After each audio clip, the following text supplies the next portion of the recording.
Today we got another battle of the stash running backs, and today we're going to look at Ray Davis versus Blake Corum. I've had some questions on these running backs because people are trying to hold both. They're trying to juggle these running backs. They don't know which one to pick up, which one to drop. We're going to go over the advanced analytics on both these players to see which one you want to stash. We got some bye weeks coming up where a lot of teams are going to be on bye, where you're going to be holding on some stashes.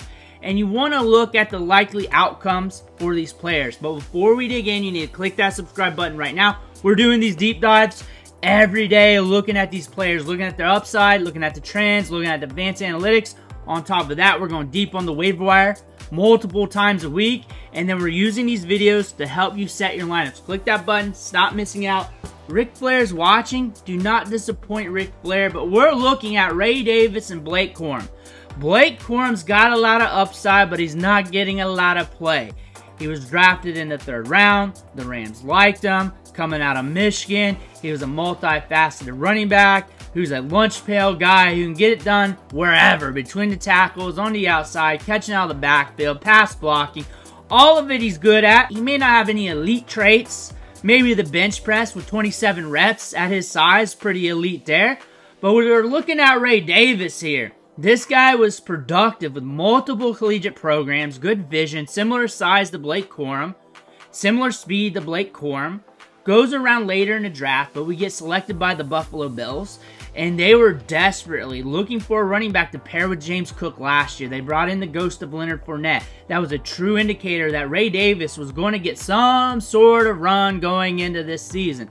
Now we got these two running backs who were very good in this year's draft class. I will say and throw that out there that this was not a great running back class. Next year will be a lot deeper. It's not always next year. We kind of get a good feel around a year prior, 2 years prior to how a draft class is going to be.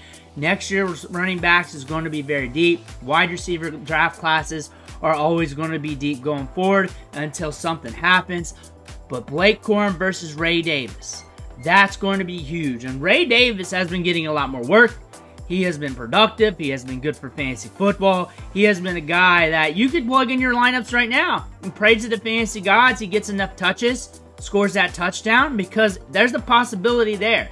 So if you got him on your bench and you're just waiting for something to happen, or something happens with a bye week or an injury, and you got Ray Davis, he's there as like a handcuff plus. And right now, Blake Corum's just a handcuff, waiting for his moment, waiting for something to happen to Kyren Williams. But if something does happen to Kyren Williams, there's a lot of juice in this offense. He's got a lot of talent, and that's pretty important to look at. And you're looking at the fantasy results of both players here. Ray Davis has been good this year for a rookie, sharing some work out of the backfield with a good running back. He has been doing good in his first season, and when given the opportunity to be the lead back, which was one game in Week 6 against the Jets, 18.2 PPR fantasy points, and got the job done. You know he can at the NFL level. We have a good feeling about Blake Corum right now. We feel very good about that from what we saw at Michigan. But we do not exactly know to 100% because he has not seen the opportunities to do so. Looking at Ray Davis, and the thing about his prospect profile that a lot of people did not hammer out, he was productive with 3 different collegiate programs, which is very rare for all prospects at all positions, and then averaged 3 yards after contact per attempt with all these teams. And every year of his career, he was very productive with all these teams. 14 touchdowns with Kentucky, 5 with Vandy, but over 1,000 yards. In 2019, almost 1,000 yards with Temple and 8 touchdowns. This guy's bend but don't break. He's malleable. He'll learn the situation. He's quick with it. He's shown that with how quick he can adapt to these new teams. He's shown that here with the Buffalo Bills. We're looking at Blake Corum, one of the top running backs in college football over the last few years. In 2022, that was his big season. His big season was in 2022 at 1,400 yards and 18 touchdowns. Then he gets hurt in the end of the season and then has to come back for his final year because his draft stock tanked. It was a deep running back class, and we come back in 2023. It's a slow ramp up. The back end of the season, we start lighting things up. We start looking like the old Blake Corum. Now we're looking at his advanced metrics. 3.35 yards after contact per attempt in 2022. You kind of got a grain of salt on 2023, but 2.42. But 2021, you got 3.84 yards after contact per attempt. This is a solid running back. He's good at all phases. He's good at pass blocking, catch the ball in the backfield, running it between the tackles.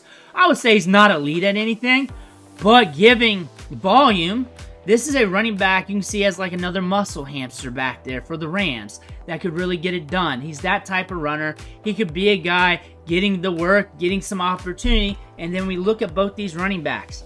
Third round pick was Blake Corum. Fourth rounder was Ray Davis. Similar, very similar when it comes to their athletic stats at the NFL Combine. 4.52 40-yard dash at 211 pounds for Ray Davis. 4.53 at 205 for Blake Corum. Ray Davis, a little bit thicker, a little bit faster, which is very interesting. Size adjusted speed really matters at the running back position. And then on top of that, the 27 reps on bench press for Blake Corum and the elite agility score, his ability to move laterally is huge to be able to create space in one-on-one situations in the open field. Both these running backs have good stats to them.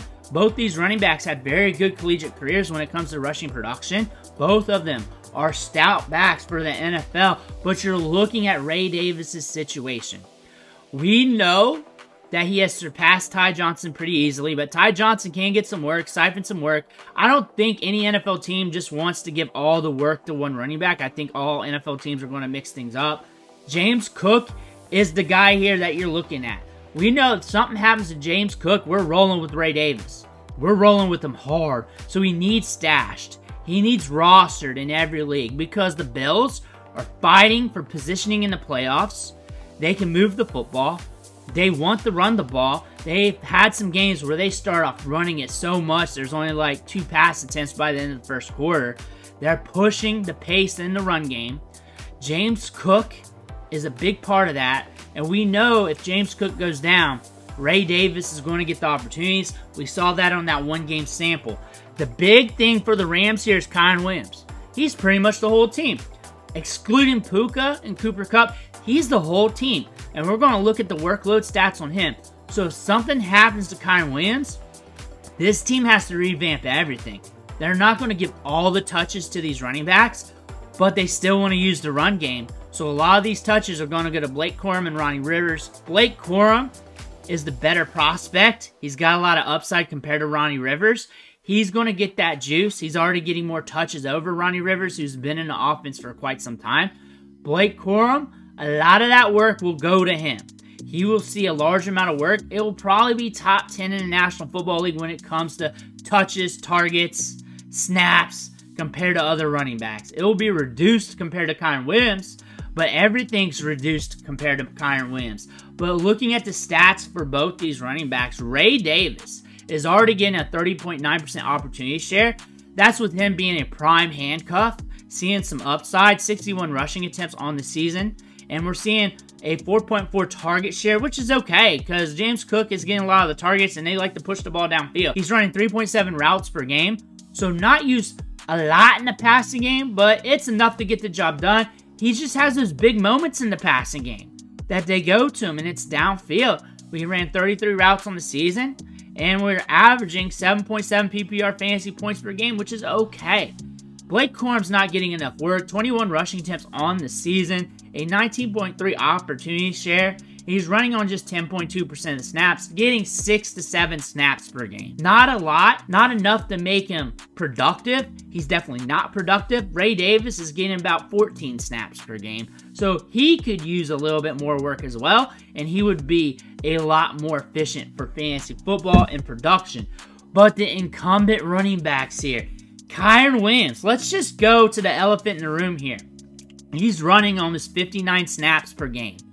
He's on the field a lot, and that number would be higher because he's running an 88.1% snap share if they were in games where they were running more plays and they were pushed to run more plays, because there are some games where they did not run a lot of plays.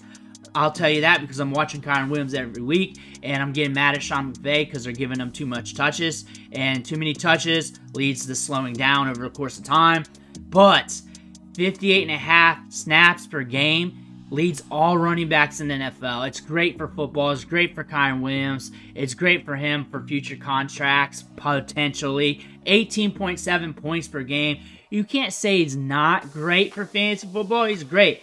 However, James Cook at 54.7% snap share, 16.7 points per game, 2 points per game less, and then 5 spots less in the rankings among running backs in fantasy scoring right there. And then the targets, 25 on the season for Williams, 22 for Cook, and he's running a ton of routes.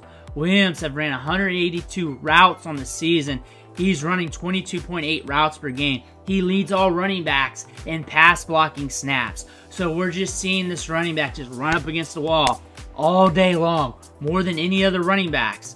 So there's a chance he breaks down somewhere down the line. It could be today.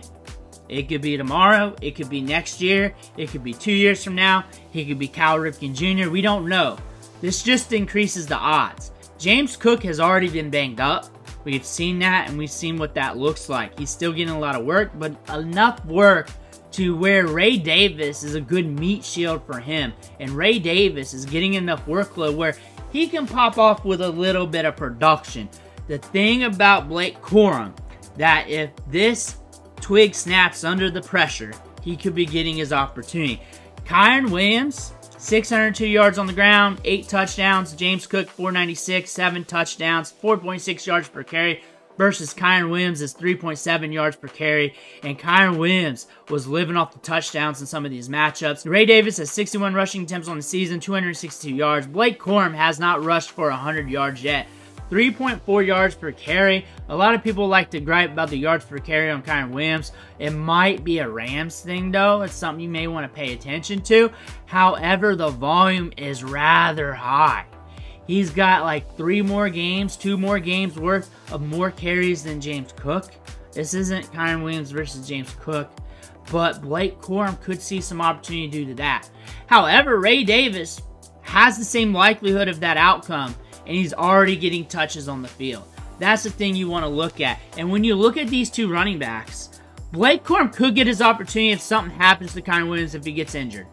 But you can't say the same thing can't happen to James Cook. And you're already getting potential out of Ray Davis. Say he's sitting on your bench, he's your stash.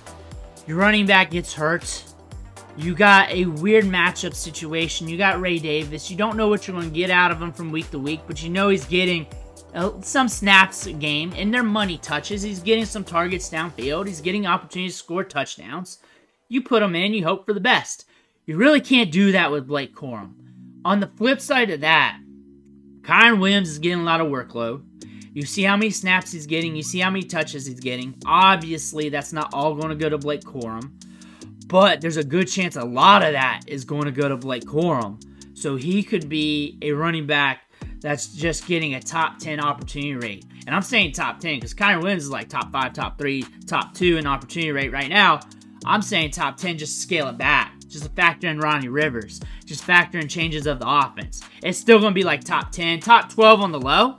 It's going to be still something you're going to want. Ray Davis, though, you already know what that looks like. So my suggestion for you when looking at these running backs, if you feel like you need production for the now, if you're not really that great at running back, if you got one spot, the odds of the injury is about the same for the leading rusher. Any running back can go down on any given time, any given week. I think Ray Davis in your bench is a good idea because you know you can put him in your lineup and you're good to go. What I see out of Blake Corum is a lottery ticket for the back end of the season just in case. He's a lottery ticket. I look at Ray Davis as a handcuff plus where you can put him in here and there and hope for fantasy production. If you need that production from Ray Davis right now, you're probably not winning your league. That's probably not happening. I look at them both as lottery tickets, but Ray Davis has got some plus factor that he can get you fantasy points right now. Both of them has that injury upside to the incumbent running back that could slide in for you, and both of them could have that elite upside for you, but you're also getting some points right now with Ray Davis. I think Blake Corum's in a prime situation if something does happen. I think as a lottery ticket, looking at their situations here, if both starting running backs got hurt, I would lean more towards Blake Corum to see what happens for the upside, unless I wanted to feel more safe. And if my roster's good and I just wanted to feel safe, I'd go to Ray Davis because I know I'm going to be all right. I know I'm going to be all right. However, Ray Davis is the safest option right now. Let me know what you think in the comments below. Make sure to hit that subscribe button on the way out. One thing for watching. Catch you on the next video.